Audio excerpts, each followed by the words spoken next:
Hello everyone, welcome back to my channel, and if you're new here, welcome.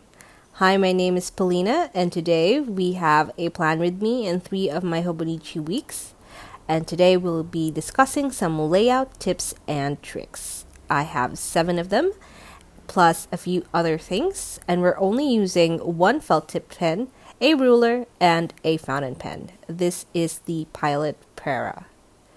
Let's go ahead and get started with the social media planner that I have, and it is the new ones in Mint. And I'm using the 𝔼𝕼𝕒𝕟𝕟𝕟𝕚, a felt tip pen, and it's fairly on the thick side, so I don't write with this. I only use it to line.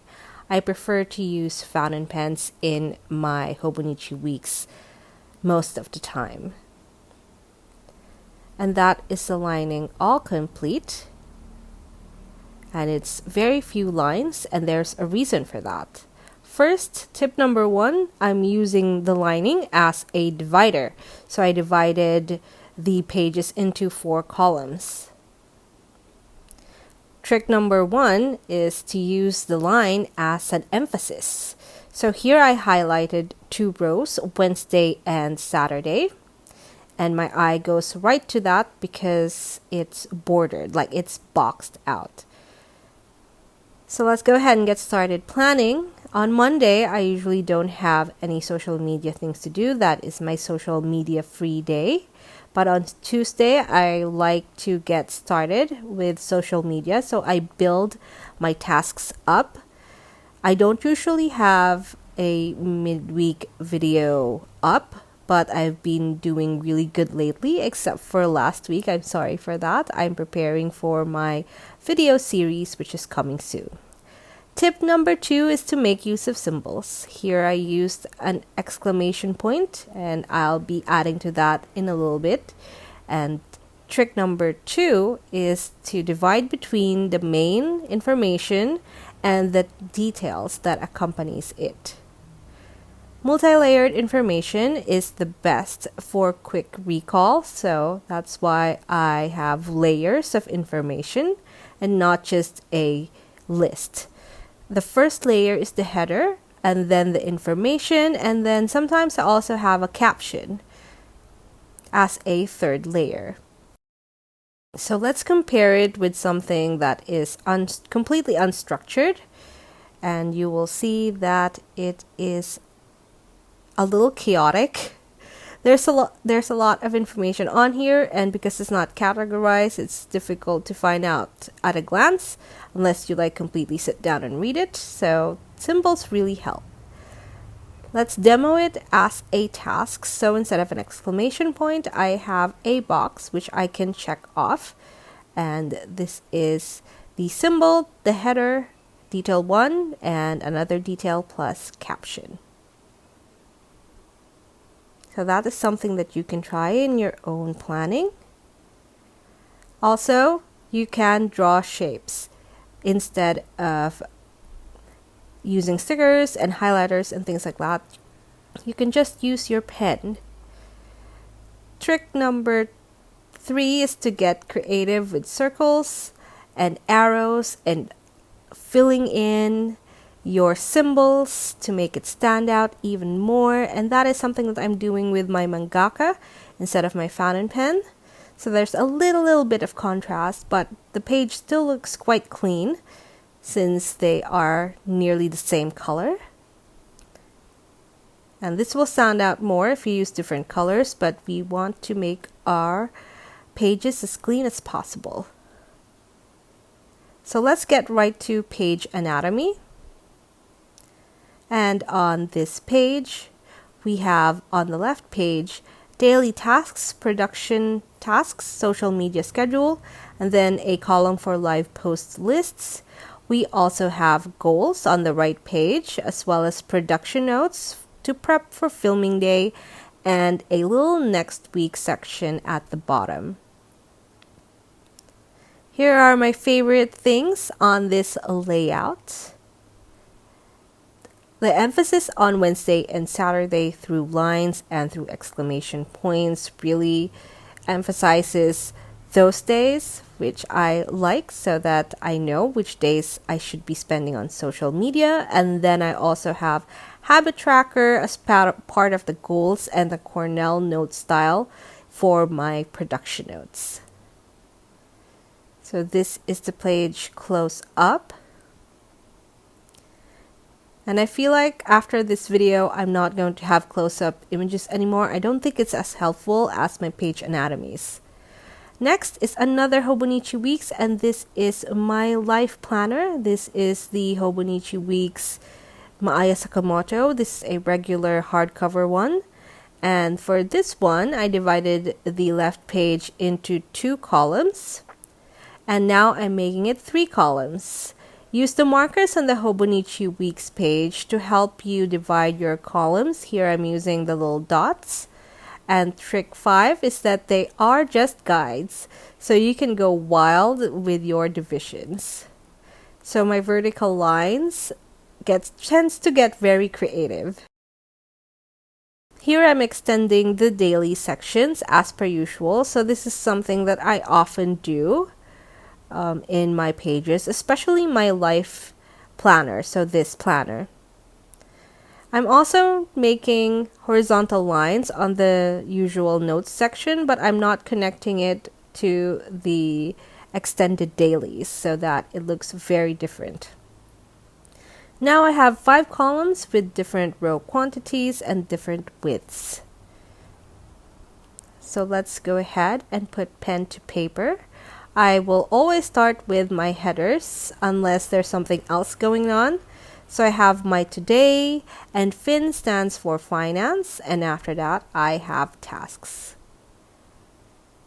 And then on the dailies, I wrote down meals for meal planning, and this is quite a popular request. And then for trick 6, you can use vertical or rotated headers instead of just writing it up at the top. That way you can divide your rows better, especially for the right page dump section. Shameless plug, Mamamoo, my favorite K-pop girl group, has a new single coming out on October 11, 6 p.m. Korean Standard Time. Please support them, and I will link their video in my YouTube comments as well as my Instagram stories. Extra tip is to use similar symbols across different planners so that you don't get confused even though you're using multiple planners. This is only helpful for people using multiple planners, but I think it's a great idea. Bulleted goals instead of sentences as well is, I think, better. And then always leave space for future logs. That's why in each plan with me this year and last year, there's always a next week section at the bottom. Another extra tip is that notes dump plus extra can also be a to-do list. So it doesn't have to be always notes. So it's more like a bullet journal, free bullet journal, like a traditional one. And this is the page anatomy. On column 1, we have the dailies, which has events and appointments. The next column is finance for spending. And then we have tasks or to-do lists. I have a meal planning section. And then on the right, I have goals, notes, and next week in a bullet journal form. And then my favorites for this planner or for this layout is is a bigger area for events, with space being an emphasis. And then also on the right page, I have my meal log or meal planning if you're doing that. So this is once again a popular request on incorporating meal planning into your planner or layout. So this is my life planner layout for this week, all complete. And now we're going to be moving on to my Hobonichi Weeks Mega Sneaker, which is my work or academic planner. If you don't already know, I am a PhD student in my last year of PhD. In fact, less than 6 months left in my PhD, so I have a lot of things to do. But of course, I always want to have a little bit of time for my hobbies so I don't go crazy. So here I'm just aligning the pages, and this is one of my go-to layouts for the left page. But on the right page, I'm doing even less than that. And I think this is the freest right page of all. This is a simple layout of 2 columns plus 1 column on the right, divided into 3 different rows. So let's go ahead and put down our headers. So after this, I'm just going to give you a different set of tips. Still tips, but a different one. So I have my dailies, my admins, and then here I have my this week. And I want to talk about how I tracked writing a manuscript. So I am writing one right now. This is the second week of it. So I divided per 500 words. 500 words meaning with references, or rather plus references, and it's somewhat edited. It's not just dumping information down. It already makes sense. A usual article has 500 words in my area of study, and I divide that into 5 sections with 1,000 words per section, except for discussion, which has 1.5. Discussion is the funnest one to write, but also the hardest. Don't forget to leave time for cleanup of your text, making sure that the tables and the numbers check out, and making your figures. The figures is the most time consuming. As for admins, that goes my correspondences all go into my admins and other things. And then I also have on the right page a Cornell notes style. I want to have the header titles in my notes pages really stand out. So this is a fun idea. I have a column for expectations and reality. So I want to track my expected output per day on the left of this. As you can see here, these are the different sections. And then I also made a line, and I'm leaving that one blank so that I have a space to write what really went down, what really happened. Instead of just checking it off on the left page, I have it at a glance. So I thought that was a fun idea. And now we're ready for the last page anatomy of this video. On the left page, we have the first column, writing log. That is my progress and tasks. On column 2, I have my admins, which is my correspondence. Then I have my goals versus reality side-by-side comparison on the right. And I have notes and next week at the bottom. So this is a highly focused spread so that I don't get distracted by everything else in the world.